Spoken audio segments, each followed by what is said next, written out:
Hey! We are live. Welcome to another episode of Winephabet Street. It is so difficult to believe that we are in our second season and we are up to the letter X already. And we have a special episode for everybody today. We are talking Xarel-lo. And I'm so excited because I know this much about it.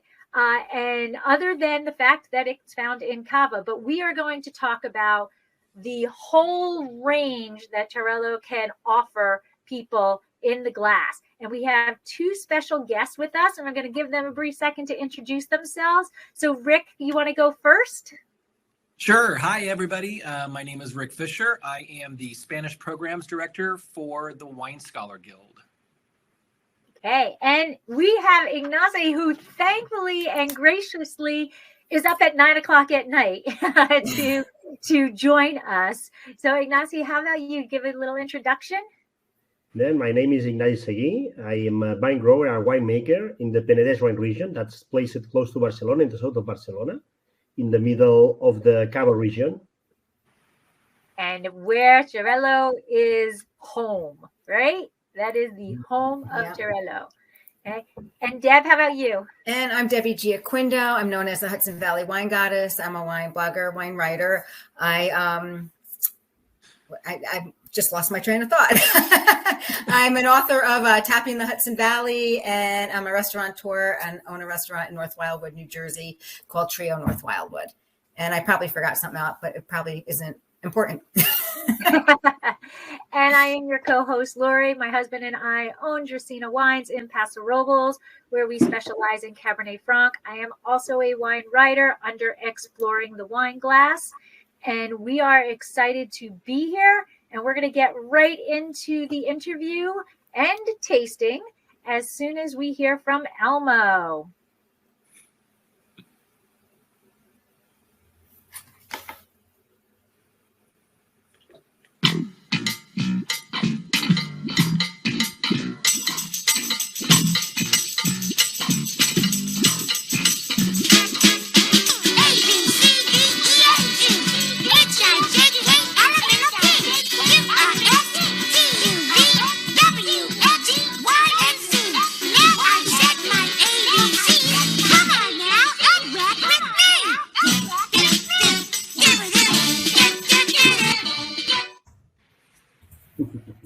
Hi. All right.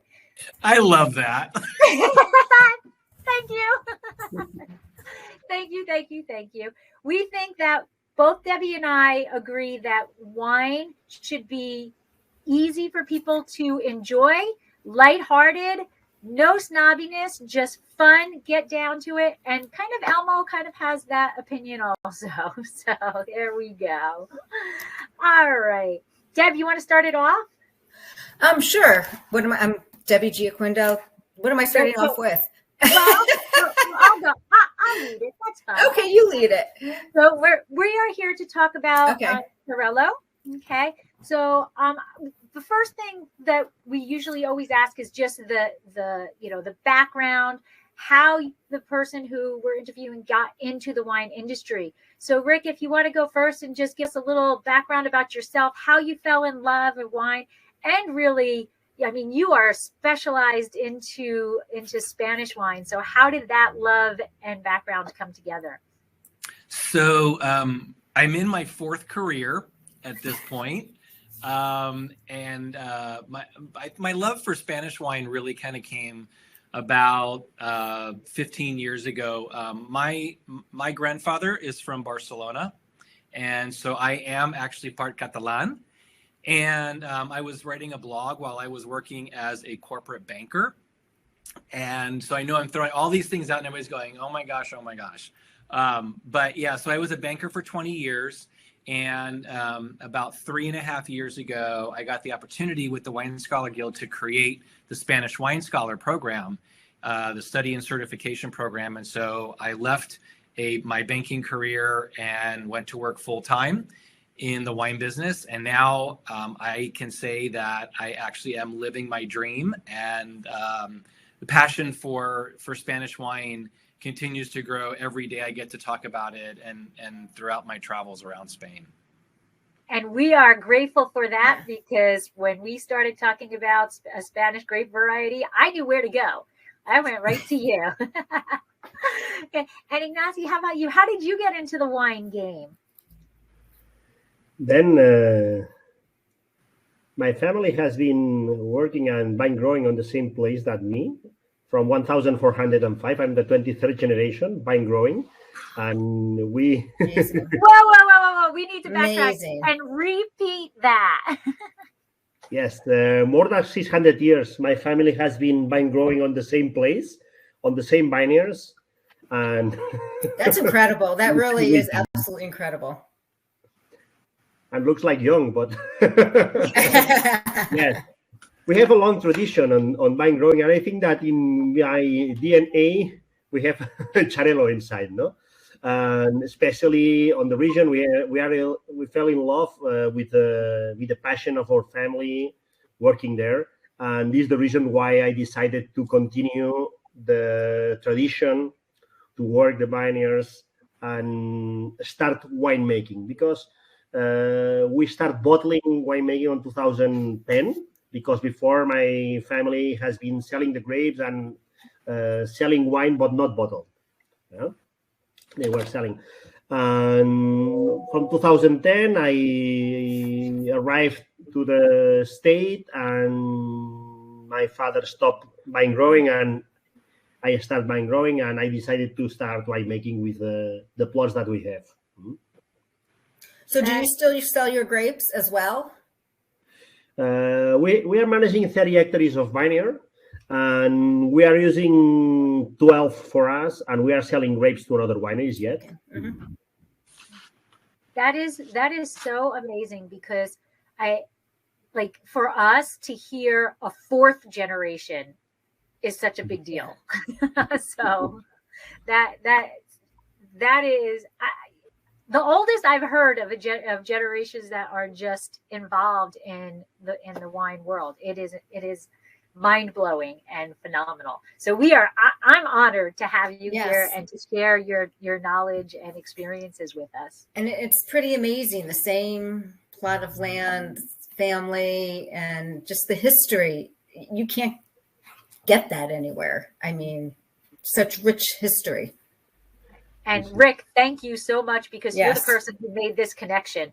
So thank you for getting this for us.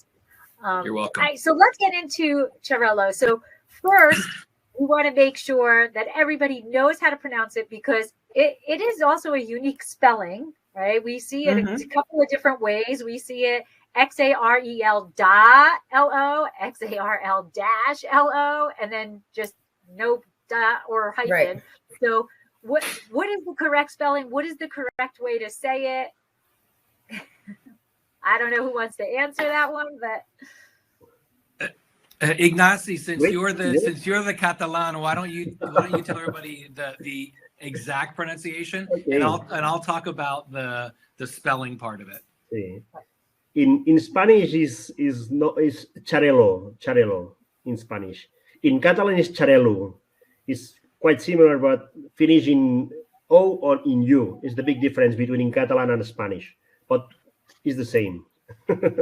Yeah, and so the interesting thing about the way that it's spelled, because one of the things that I came across when I was researching Spanish Wine Scholar was just this exact question that you asked. And apparently in Catalan, there is a raised dot that doesn't exist on most of our keyboards. Mm-hmm. And so it's actually like it kind of sits a little bit lower than center. And so what ends up happening is you've typically seen the dot, like a period in the spelling, the same thing, or the dash. I've also seen it without either. And so, a lot of times in the legal documents for some of the Catalan DOs that use this grape, you will see it multiple ways. Sometimes they will do multiple spellings just so that people, there's no question as to what it is. All right. So that does make sense. That's why there's a hyphen in some things, because that would be where that hyphen is pretty much where that raised The dot, exactly. Yeah. Mhm. Yeah. Exactly. We use the dot between two L's just to pronunciate the L longer. Xarel-lo. Okay. When Ah, the L is longer, we usually use the L dot L. But it's just to identify that this L sounds longer than another one. It kind of just like rolls off your tongue. Well, the other thing too is if you think about it in Spanish, two L's together are a Y sound. And so it does force you to realize that it's a harder L, Xarel-lo, versus right. Xarel-lo. And so that would be another reason why you see that distinction like that. Oh, that's right. I didn't even think about that, but that's true. The double L is a whole different pronunciation. Nothing like starting out a webinar or a podcast with an etymology, lesson. But I'm sure so many people, I mean, including myself, and I look at that, I mean, I said right off the bat, I know I'm not pronouncing this right. How do you pronounce it? Because I would say Xarel-lo, not Xarel-lo. Right. Yeah. And then when I reached out to you, Rick, and I put the dot, the period, and when you wrote back, I think you did the hyphen or reversed it. And I was like, oh my gosh, I spelled it wrong. And I'm asking you now. So it was good to know that it's kind of accepted all three ways, but now we have a reason for it. So I like it. In the word Xarel-lo, there's a famous sentence about a writer, during an important wedding here in Catalonia. There was a periodista. I don't know a reporter. A reporter that was explaining the wedding, and she says, and for the dinner they are gonna drink wine, a cava with Macabeo, Parellada, and Xarel 10. Because in Spanish doesn't exist L.L, and it said Xarel 10, no? like Chanel. I love it. That's awesome. Now, before we get into the actual, really get down into learning more about Xarel-lo, it is time to drink. I'm sorry. It's time to drink. So if we can just raise a glass, and the first thing I want to show is the difference between all four of our Xarel-los, and then maybe we could go a little bit into the wines we have. So I have a still. Debbie, you have? I have a cava. I have Campo Viejo cava, which is 40% Xarel-lo. Okay.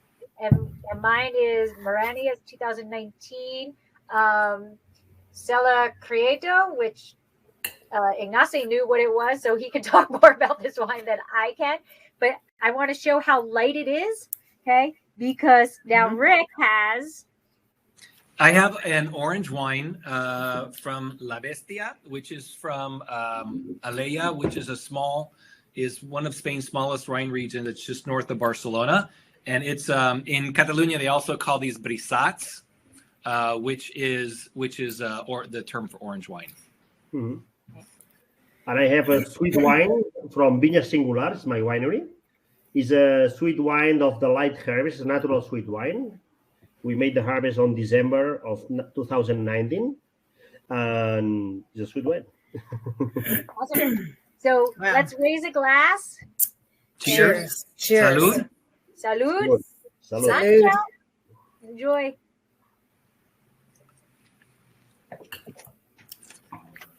All right. So let's talk. Go ahead, Deb. No, go ahead. No, I was just going to say, let's talk about the grape. I think we were on the same page. Yeah. Michael's here. He was running late. I'm monitoring the chat. That's why I was spaced out earlier. But no, go ahead. I'll start off with the question. Where is Xarel-lo mostly found? Is it found just in one region, all over Spain, and does anybody outside of Spain grow the grape? So And this is actually, it's funny when you're trying to research where grapes are and everything, it is never easy. The data is either virtually non-existent, or, you know, sometimes it conflicts with each other. But from what I could find, there's about 9,000 hectares of, now this is a few years old. I mean, so as Xarel-lo continues to grow, especially in the Penedès region, those numbers might be a little bit higher, but about 9,000 hectares, and 99% of the grape is grown in Catalonia. It is truly a Catalan grape. When I was doing my research, I did find that there are possibly minuscule plantings of the grape in France and in Chile. But in France, they showed, I think this was from Wine Grapes from Jancis, and it was like 0.1 hectare in France. So, I mean, and that, you know, that's always, again, that data is a few years old. So they could have been grubbed up at this point and they're gone. But, you know, truly it is a Catalan grape, and that's where it thrives. Mm-hmm. And then, so since we're talking about Catalonia, can you tell us where, so somebody who doesn't really know the geography of Spain, like where is it located, and then like what is the climate there? Like, how does somebody get there? Give us the lowdown on it. So it's actually, I mean, Catalonia, I think, you know, if you look at Spain, Catalonia is the northeastern kind of triangle of Spain, and super easy to get to. You fly into Barcelona. The regions that we're talking about right now are basically the region that's just north of Barcelona, and then the region that's just south of Barcelona. So to get there, it's actually not difficult. Alella is about 30-minute drive from Barcelona, and the Penedès and Cava regions are about 45 minutes on the train, Ignasi, from Barcelona. Mm-hmm. Yeah, so actually quite easy to get to. Climatically, along the coast, you know, more or less, it's mostly Mediterranean. In some of the areas, though, in Catalonia, when you move in a little bit, they can get a little continental, and even in Penedès, you can, as you go into the more inland areas, you get some hints of continental climate, but for the most part, it is predominantly a Mediterranean climate. Okay. Awesome. Okay. And then, Ignasi, on your vineyard site, like what are the soils like? In the Penedès Rhine region, the soils are. Penedès is a big valley, and its clay is there. We have a lot of clay there, especially in the region where we are. No, but there are some other places with a little bit of limestone, but it's basically clay. Deep soils, but that don't. If it rains a lot, the water runs. No. Okay.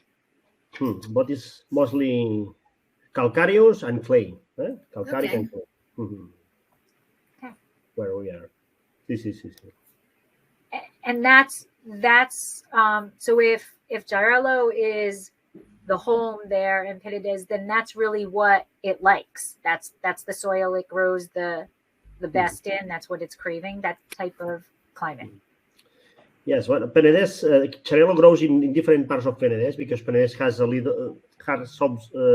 some different zones, because Penedès goes from the sea arrives to 40 kilometers inside, and goes from the 20 minutes from Barcelona, 1 hour far away from Barcelona. It's a quite big region with 30,000 hectares of vineyard, about 26,000 hectares of vineyard. And it means that we have the sea. There's the small mountains between the center zone of Penedès. There's the center and surrounded by mountains too. But the Xarel-lo grows mostly in the part where we are, from the part where we are to the sea, not more inside. Yeah, I read somewhere it won't grow well in elevation. It prefers, I guess, like a valley floor rather than up high? I think that grows.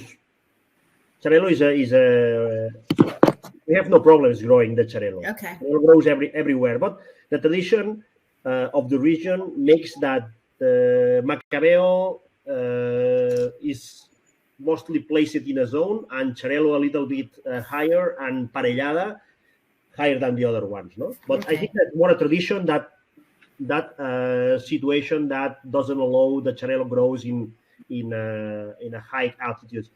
In fact, Penedès, we go from 0 meters up to the sea to 600, but we are mostly at 200 meters. The big zone is at 200 meters.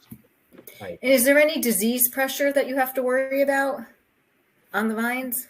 In our region, it depends. Before every year now we have a new problem with the climate change and everything, because on the last 10 years we will have a dry seasons, very rainy, and then mildew and oidium and mildew, but not a lot. But we are not allowed to. We don't use to have big pressure with the mildew, especially with the mildew. And the last 3-4 years we suffer a lot for the mildew.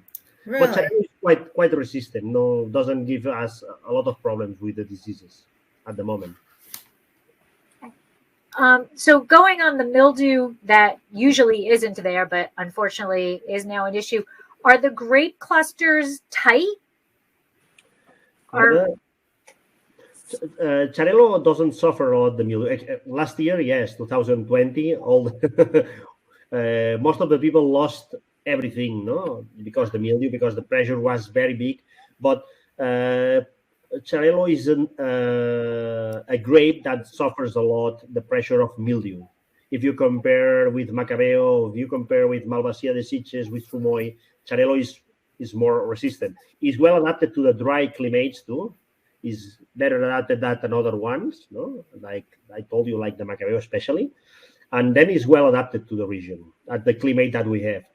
The rain average that we have on the region is 500 millimeters, average 500, 550.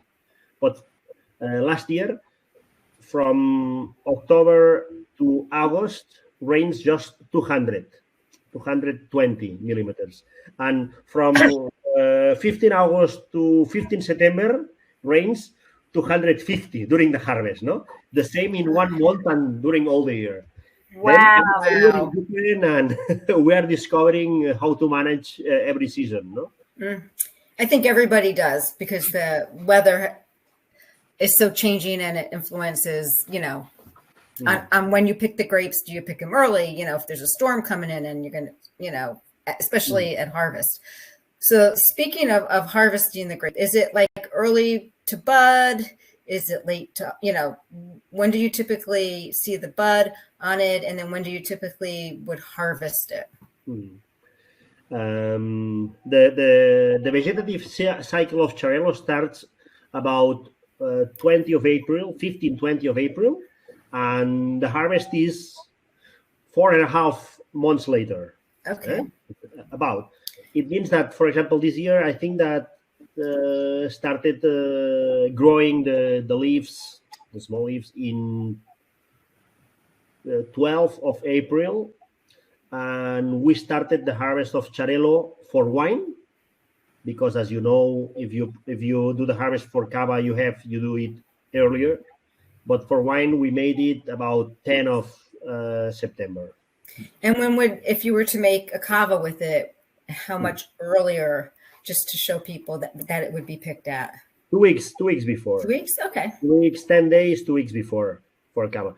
Is the unique difference is the gape, the alcohol, the degree probably of alcohol that you need to make a cava, or that you need to make a still wine.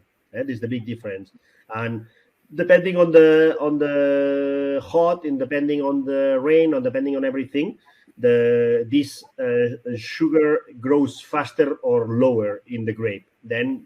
But perhaps in my state, the difference when we pick the grapes for cava and for wine is 2 weeks. Okay. And since Debbie mentioned cava, Rick, can you tell us a little bit more? So Xarel-lo is actually one of 3 grape varieties that are allowed or that are typically used in cava.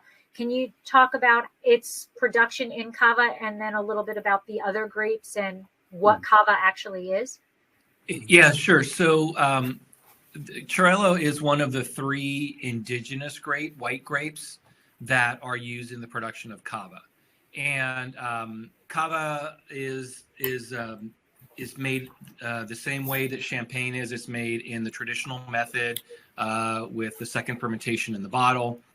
So by any comparison, cava is more like champagne than it is like prosecco, because prosecco is made in the tank method, and but everything here happens within the same bottle.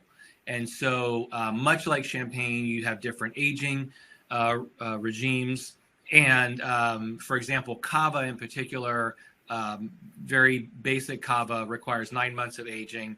And then you do have other levels. There's a new classification system right now in cava, which is also kind of kicking up the aging. So you'll have a reserva at 18 months, you'll have a gran reserva at 30 months, and then you'll have a paraje calificado at 36 months. And so this is, so that's where you see a lot of that similar. Now, a lot of these producers will age quite a bit longer than that.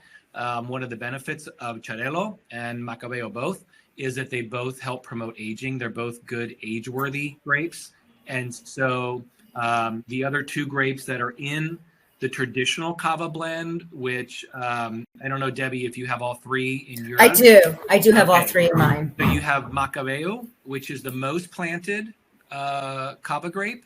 You have Xarel-lo, which is second, and I think you said that one was 40 in yours.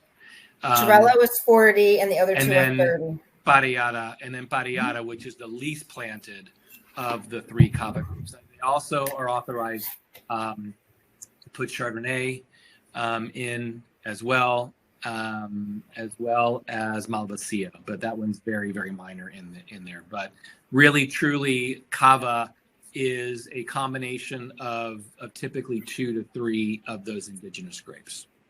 Okay, so it doesn't have to be all 3. No, it does not. It's the tradition. I mean, they're the 3 indigenous grapes. When cava was first created, and back in the 1870s, it was actually made using French grapes. And it wasn't until 1888 when the first true cava made from indigenous grapes was actually created in Spain, in Catalonia. That's interesting. Yeah. Very, very, very interesting. Because I do see some cavas that are also produced with other grapes as well. Yeah, exactly. So that's where you could have some Chardonnay, you could have some Malvasia. Then you have the rosé cavas, where you have 4 red grapes that are authorized to produce in there as well. And so one of the benefits of Xarel-lo in the blend is that it does add some ageability, it adds freshness, it adds body, there's acidity to it. And it's one of the reasons why it's such an incredibly versatile grape. I can honestly say I have never seen parellada done in a sweet, a sparkling, a white, and an orange wine, Macabeo, I would say people have tried it, I'm sure, because it is the most planted grape. But Xarel-lo really adds so much to the cava blend. Do we know the parents of... Yeah, I'm blown away that by complete chance, because it wasn't planned. No. We have 4 people on the podcast, and we have 4 different expressions of the same grape. And so I can't wait to go dive into that a little bit more. But go ahead, Deb. You totally lost my train of thought. I got your question, Debbie. It is the parents. Yes, the parents. That's right. Was the genetics. It's funny because going through and researching this particular question, because I'm always fascinated as to how grapes become great. Who they are. And so the male progenitor grape is a grape called Brustiano Faux. It is a French grape that is no longer around. And the female progenitor grape is a Spanish grape called Jerez, which is also Gibi from North Africa. But it is in Andalusia, it is a huge Spanish table grape. What's even more fascinating was these same two grapes are the parents of also Macabeo. So two parents of the same two grapes created Xarel-lo, and the same two created Macabeo. And all I could think of was like, my sister and I have the same parents and we're completely different people. And how did that happen? You know? Exactly. How does that happen? I don't know. It's absolutely fascinating how like certain genetics within a vine will, I mean, I'm assuming will, you know, I am by no stretch of the imagination, you know, a viticulture. So I, you know, or a DNA analyst when it comes to this, but I thought it was fascinating that those two grapes, and also, so the Andalusian table grape is also the one of the parent grapes of Airén, which is the most planted grape in Spain, also a white grape that's predominantly used for brandy, as well as Pedro Jimenez. Wow. Wow. And all natural crossings. All natural crossings. As far as I know, yes. Yes. Wow. I wonder if the field where they crossed and made Mancebo, I probably didn't pronounce Macabeo. Macabeo. I wonder if the soils and elevation had anything to do with it. It could. That might be. Maybe we do that for season 3. Yeah, we research that. So again, microbiologist, a lot of genetics in my undergrad work. Like my brain is going Punnett square, and what is a dominant gene and what's a recessive gene in the grapes, and just how that works. Like there's got to be recessive traits within both of those vines, where in one situation it crossed and it happened, and then in the other situation the two recessive genes came together, or just like we can have, and I hate to relate it to this, but it's the easiest way to say it, just how humans can have birth defects because of a spontaneous mutation during the conception, basically, where the DNA just mutates a little. It just mutated, you know, spontaneously at that time. So, my science brain is going. Oh, I just thought it was fascinating, though. I mean, the more I started researching it, the more I kept digging. You know, you go down these rabbit holes. I know. I knew the answer already, but I'm like, oh my gosh, this is fascinating. So, I wonder, are you aware of any other situation where that has occurred? Where, I mean, you know, we have lots of grape varieties that are, you know, like Cab Franc is the parent of a lot, you know, of several different grape varieties, but it's different. It's got a different mate. Are you aware of any other situation where we have the same two parents for a different? I'm not, but I haven't done a lot of research, to be fair. I mean, I'm sure if it's happened once, it's very likely happened again. But I'm not. I don't know. And you've heard it first on Winephabet Street. Exactly. So moving forward with that same type of thing. So Xarel-lo supposedly, I had read, has health benefits. And what does it have that the other grape varieties don't? So, I mean, I won't say that other grape varieties don't have it, but these are two of the things that are actually quite positive. Is number one, it has thick skins, and the skins are high in polyphenols. Mm-hmm. And so, you know, these are the types of things that are help to boost your digestion. They're supposedly good for brain health, which I'm like, you know, drink more. This is good for my brain. And then it's also very high in the antioxidant resveratrol. Interesting. And so, you know, this is something that helps to lower blood pressure. It can have a positive effect on cholesterol levels. And it's a white skin grape. It's a white skin grape. Yeah, it is a white scrim grape, but there is also, interestingly enough, and I don't know, Ignasi, if you work with this or not, there is also a pink-skinned version of this grape called Xarel-lo Rosado. Red Xarel-lo in here. We say red Xarel-lo is pink, but it's pink. The skin color is pink, and it's very difficult to get a pink wine with this grape. Some years we get it, but not always. I don't know why, but not always. It depends on the season, depends on the grapes, but every season is different. And it's really super small production. The other thing I want to point out too, because a lot of times if people are looking at bottles and reading grapes, we're talking about Xarel-lo, and this is the way that they refer to the grape in Penedès. But for example, in the wine I'm drinking, this is from Alea, from the region north, and they refer to Xarel-lo, the clone of Xarel-lo that they use, as Panza Blanca. And so it's the same, they may be a clone of each other, but they are synonyms for each other. And then that pink skin grape that we're talking about, they also call it Panza Rosada. So they have their own, nomenclature for the same grape. So if you do happen to look and see Panza Blanca, it's also referred to as Panza in places like Montsant and Priorat. And even in the Dio Catalunya, the larger Dio, it's referred to as Cartoicha. So it's got a lot of names, but traditionally, especially when you see, these grapes and the wines in the U.S., you typically see them as Xarel-lo or Panza Blanca. Cartoixa is mostly used in the south of Penedès wine region, in Tarragona province, but it's most used there.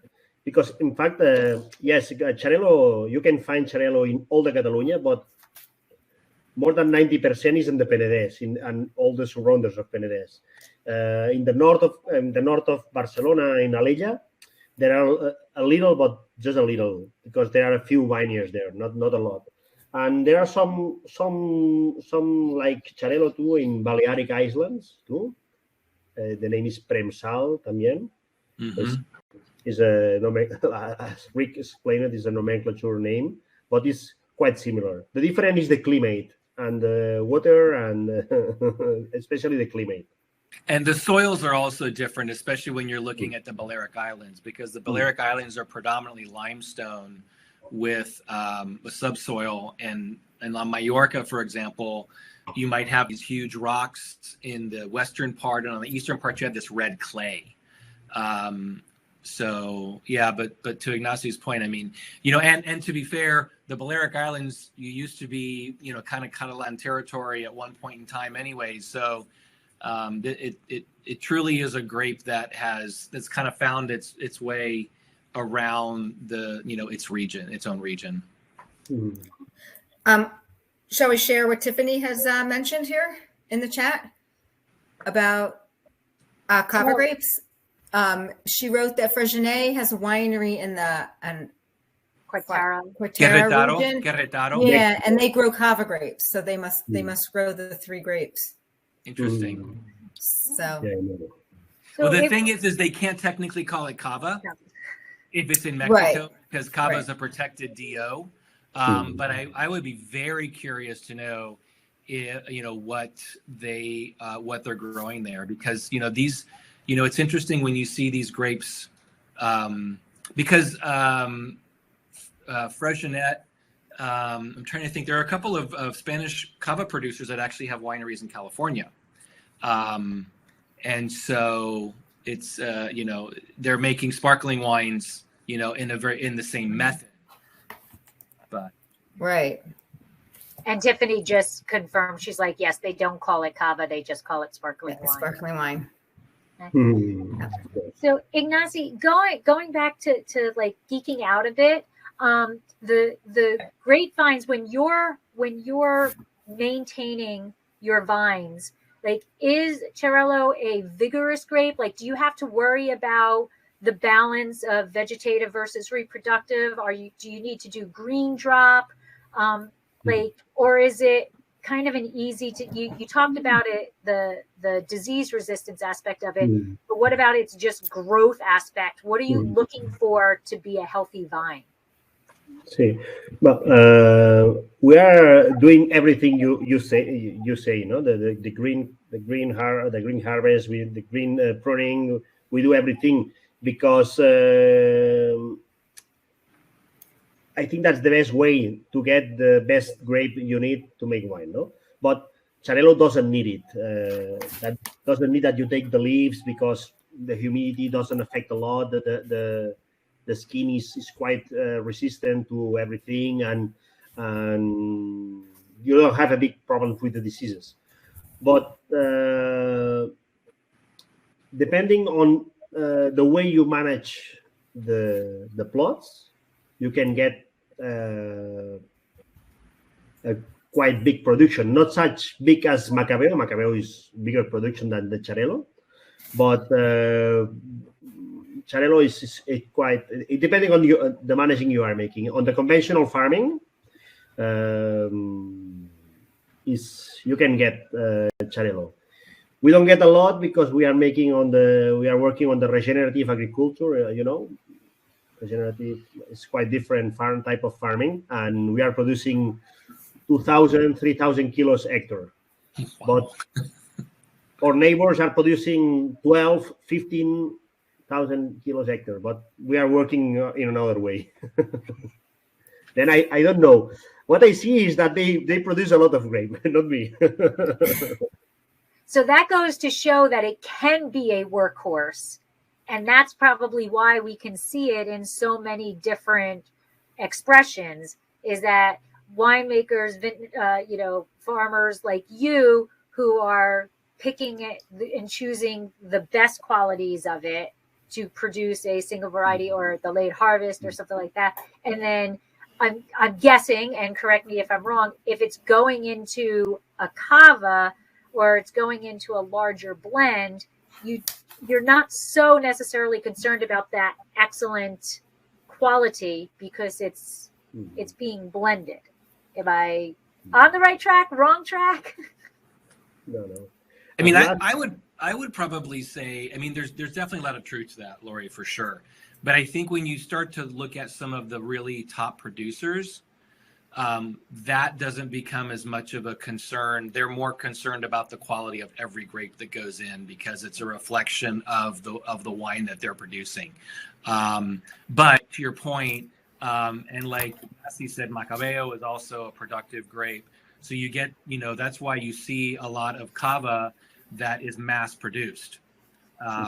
So, but they're not controlling yields. They're not, dropping green berries, not doing any of that kind of stuff. So,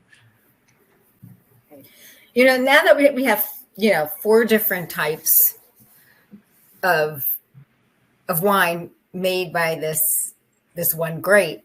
I mean, we usually talk about like food pairings and things, but I think we really need to talk about each of our wines. I mean, because they're all so different. Yes, absolutely. So, I mean, everybody I'm sure has had a cava. So I'll go last because I think the 3 of you are your wines, are so different and,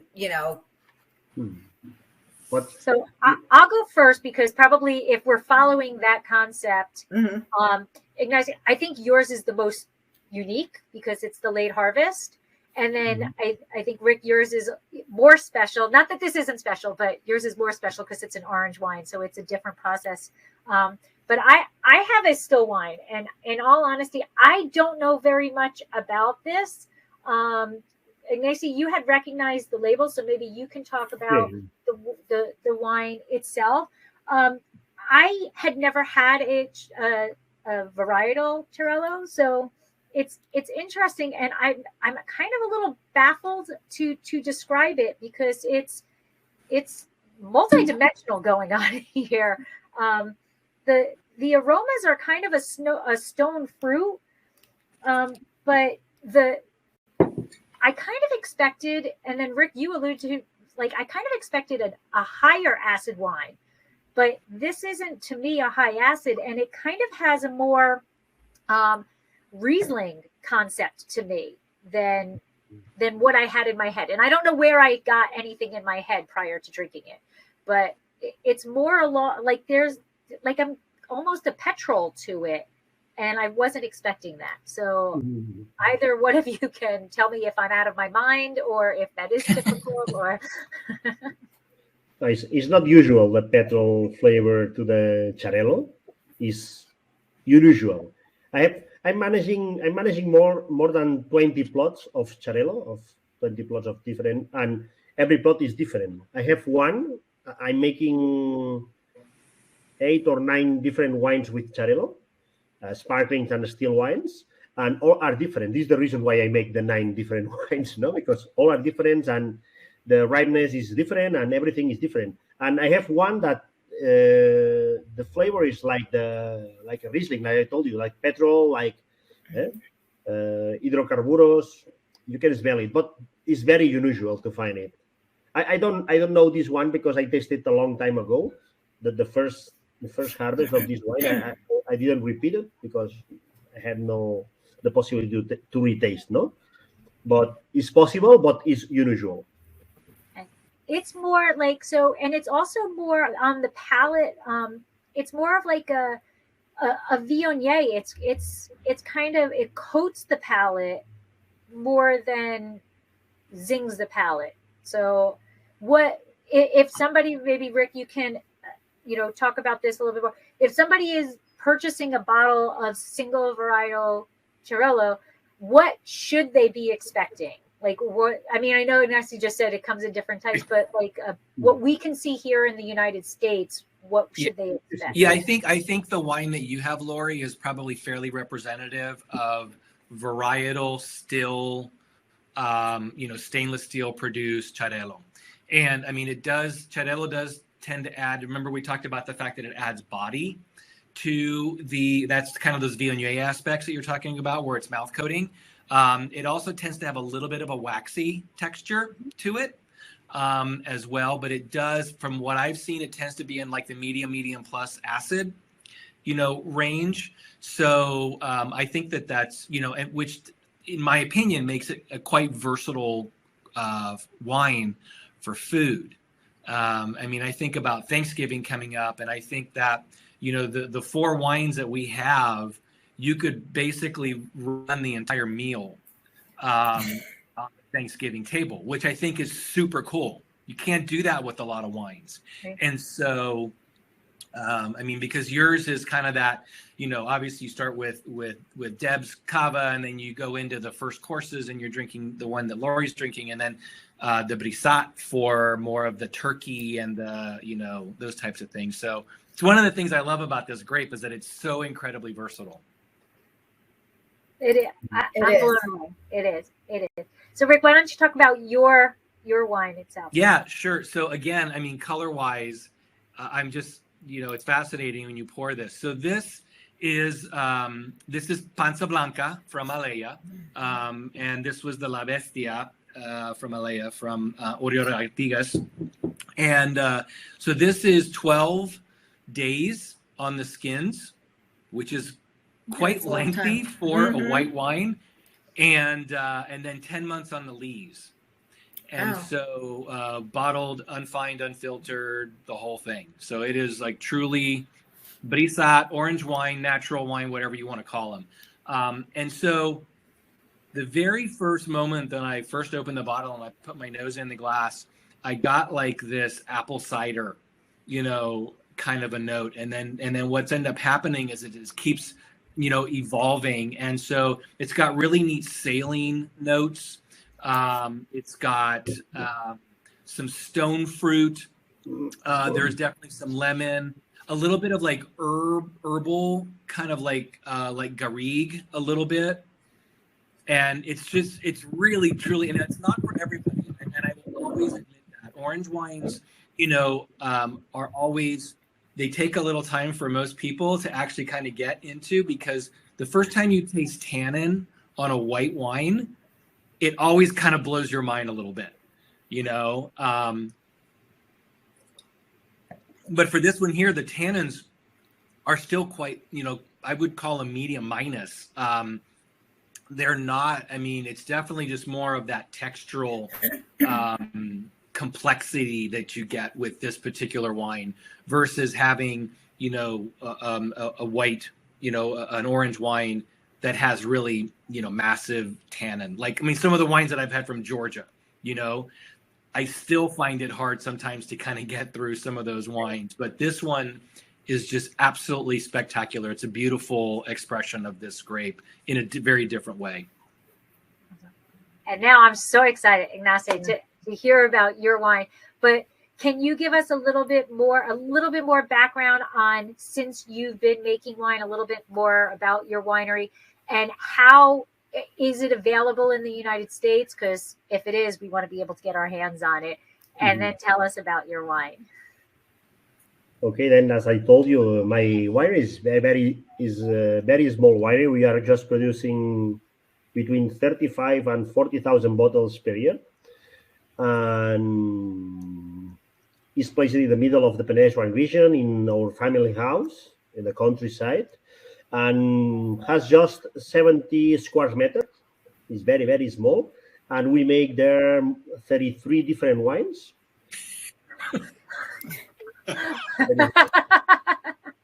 We have all the letters of the alphabet. We have all the letters of the alphabet. Now, because we are managing 12 different grapes, all indigenous grapes, and we make a wine from every plot.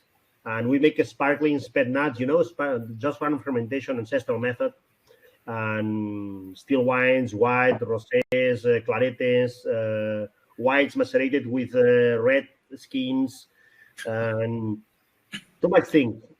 How are you awake right now? No, this season is so quiet now. I'm waiting. I know, that's what I'm saying. You need to catch up on your sleep right now. Yeah, no, but now this season is we are waiting to bottle because now we have a few wine from the available now from the last harvest, and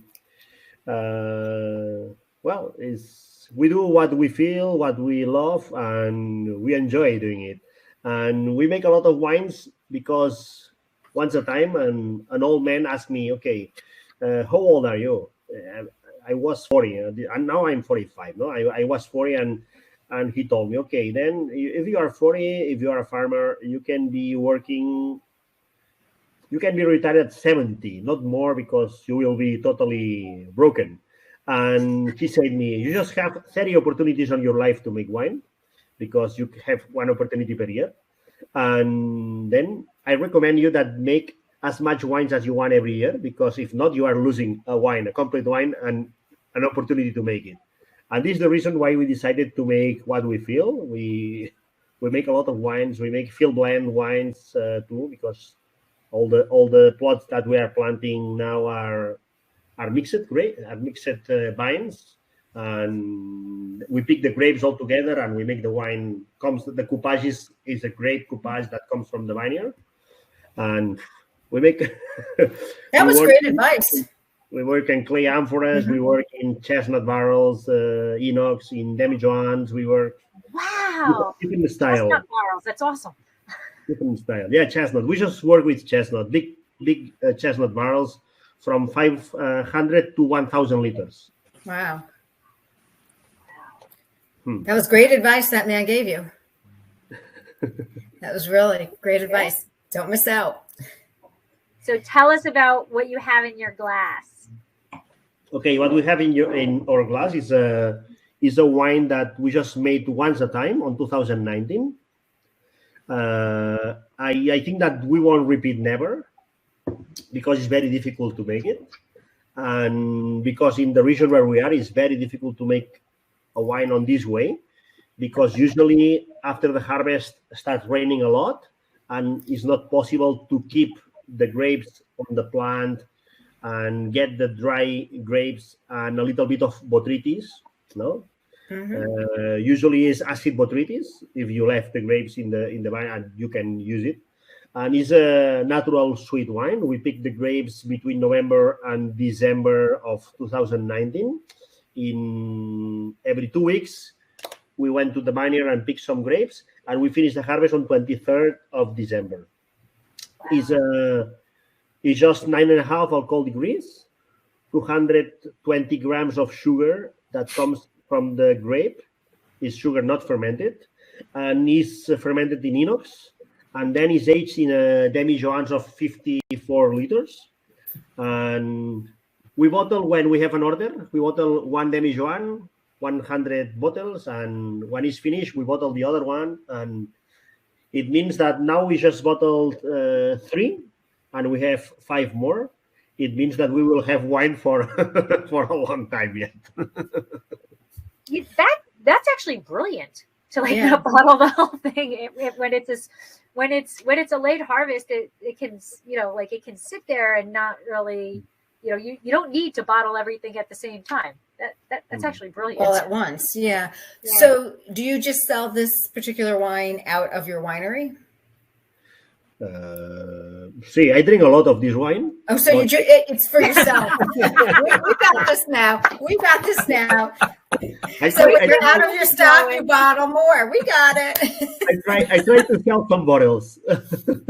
In USA, I have an importer in Virginia, Richmond, that is representing us in all USA, and now we are selling in Virginia, in DC, and then we are selling in Washington State, in New York, in Arizona, and Miami, and that's all.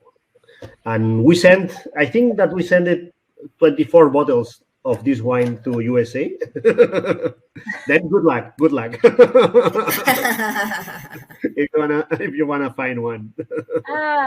We need that connection. Yes. We need to call and say, well, we spoke to Ignasi, and I don't know. He said we can get a bottle. He said you got 24. What happened to them all? Where'd they all go? The name of the company is Native Selections. It's placed in Richmond. He's a good friend. This January, he's going to come to visit us. He comes twice a year here to Paredes and stay at home with me. And I usually come to USA once a year to visit him and some customers too. All right. Well, if you come to the USA, we can do a wine dinner at our restaurant. Why not?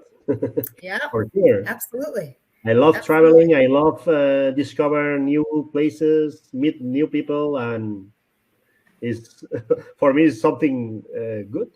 If the best of winemaking is travel a lot. Is what I try to do. We are selling this year. We sold more than 80% of the production outside Spain. Oh, that's great! Wow. And because we love traveling, and we meet a lot of people everywhere and good friends, and it's what we do. And talking about the wine, I think that Xarel-lo is a good grape to make a sweet wine because it has a good acidity. That is sometimes a sweet wine with 120 or 220 grams of sugar is heavy, but with acidity of the Xarel-lo that is concentrated, losing the water because it's dry grapes. In this case, keeps the acidity. And then, as we work with no sulfur too, we have a little bit of volatile acidity. It's quite normal in the sweet wines too, in the sweet natural wines. And it's very fresh. Tastes like honey too, but very fresh. Nice. All right, so we need to get a hand on one of those 24 bottles. We do. Maybe someone in New York City has it. Yeah, we'll have to check it out. Yes. So I have Campo Viejo Cava. And it's funny, I wish I knew I was going to be drinking this because I was at a Spanish wine tasting last Monday in Rick was there Mercado. Great match. Were you there? Yeah, I was there. I didn't see. I went to the Canary Island seminar. So did I. The volcanic. Yeah. How about that? But I was talking with the woman that was there from this winery for a while on a wine dinner issue or idea. Anyway, this is great to start any day or anything with. We're actually having a Bubbles and Birds dinner at our restaurant in a couple weeks, and wine's going to be paired with courses. It's very fresh. Got a hint of brioche, maybe some citrus on the nose.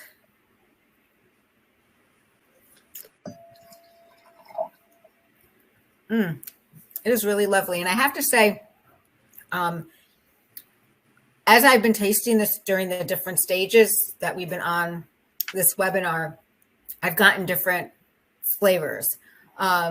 Midway through, I got some grapefruit and some peach. And now the peach is more gone and it's more citrusy as it's been warming up. So I think it's really interesting to see how, a wine changes from coming out of the fridge. So it's been out of the fridge now for just over an hour, in the glass. Definitely more citrus, but it is really, it's, not the acidity is probably maybe medium, but it's really lovely. And it's almost 5 o'clock, so then I can finish the rest of the bottle. And then just as a reference point, my bottle, thank you, Rick, for finding it for me. Mine was $16. I literally had to pay more for shipping than I paid for the bottle. So that made me buy 2 bottles because it was 10 cents more to ship me 2 bottles than 1 bottle. I will tell you that mine, my husband, I think, paid $12 or $13 for it, but the SRP is $10.99. Okay. Yeah. And so, Rick, what about the mine is in the $50 to $55 range. Okay. So again, it shows that you can get this grape variety across the spectrum of expression and wallet. yes. Yeah, absolutely. Yes. And when you think about the 12 days on skins and the lees and all that, it explains why it is a more expensive. It's also, just so you know, this is bottle number 26 of 2,080 bottles. Oh, and now an actual numbered bottle. I mean, literally, they put it on the back of the. Very cool. I like when people do that. Yeah. So this and the vineyards, if you visit the vineyards that owns Oriol Artigas in Alella, you will understand the price because it's a heroic farming there. They are working all by hand, no tractors. It's very, very hard to work there. And very old vines. And I think that's the difference. The big difference is about the low production and very hard work there. Mm-hmm. And usually we talk about the different food pairings with the grape.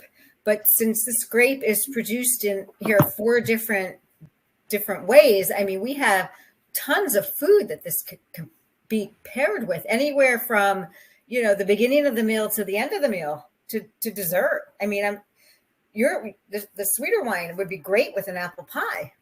Yeah, so that was going to be my question, Ignasi. What do you like to eat? What do you like to eat with that, or are you just enjoying it as the end of the evening? With this wine? Yes. I love this wine with foie, with blue cheese too. Blue cheese, I can see that. Yep, cheese. Yep. Like the cava igual with cheese, but I never drink this wine with sweet food too because it's too sweet for me. Too sweet. I prefer the contrast between sweet and dry and. Yeah. And so we are at our hour, and we try not to take up too much time of our guests. So, but Ignasi, before we go, can people come visit your winery? Are you open for visitors? Yes, of course. We have no visitor center, but if you come from USA, all of you are welcome. I have no website, but if you look for me in Instagram, you can send me a message. A lot of the people that contact me comes from Instagram. Vinyes Singulars in Instagram. Okay. You can find me, and everybody is welcome at the winery, and we will enjoy some time together there. I will see you in February, Okay. Ignasi. I'm coming to Barcelona for Barcelona Wine Week. So. Okay, I'll be there. I'll be there. Mhm. Awesome. Okay. And Rick, just give me 1 second. I want to put this up. And you can tell us a little bit more about how people can learn more about the Spanish Wine Guild. And this is not working, sharing, Deb, but it's not sharing. It says stop sharing. Yeah, no, but you're not seeing it, are you? No. I can talk about it, Lori. It's fine. Okay. Yeah. So as I mentioned at the beginning, I work with the Wine Scholar Guild, and I created a program. Our organization works with the wines of France, Italy, and Spain, and I wrote the program for Spain. It's called Spanish Wine Scholar, and basically what it is, it's an tremendously in-depth course on the wine regions of Spain. We cover every wine region in Spain. The manual itself is over 300 pages. It's really a great reference manual. It's the most in-depth resource on the wines of Spain that you can find. And so I teach the course online through the Wine Scholar Guild. You can find that if you go to Instagram at Wine Scholar Guild, or you can also find it on my Instagram where I am the Spanish Wine Guy. And so always, and you're welcome. Just as Ignasi said, if you ever have questions, just feel free to message me and I can get you more information. But if you go to the winescholarguild.org, you will see the next online class starts middle of February, and I'll be teaching that as well. So, and I did just go to the site, so I'm going to put that link into the chat and be sure to put the information into the post when we post it. And Ignasi did put his Instagram. Yeah. And we'll include that also. And Rick, Jean is here, and they're stating that your course is incredible with 2 exclamation points. Thanks, Jean. Completely unsolicited, everybody else. Completely unsolicited. Thank you. So I would like to thank you both for taking your time out and sharing your knowledge and expertise. And it was wonderful to see you both here. And thank you for sharing all of this with us and our listeners and our blog readers. So we appreciate that. Thank you. Yes. Thank you, guys. It's been an incredible hour. Thank you. And Rick, I wish I knew you were in New York. I would have loved to meet you. I did too. I go every year, Deb, so I'll be there. Okay. I'll see you next year. All right. Or if not sooner. Cheers, everyone. Yeah. Cheers. Thank you so much. Thank you so much. Thank you.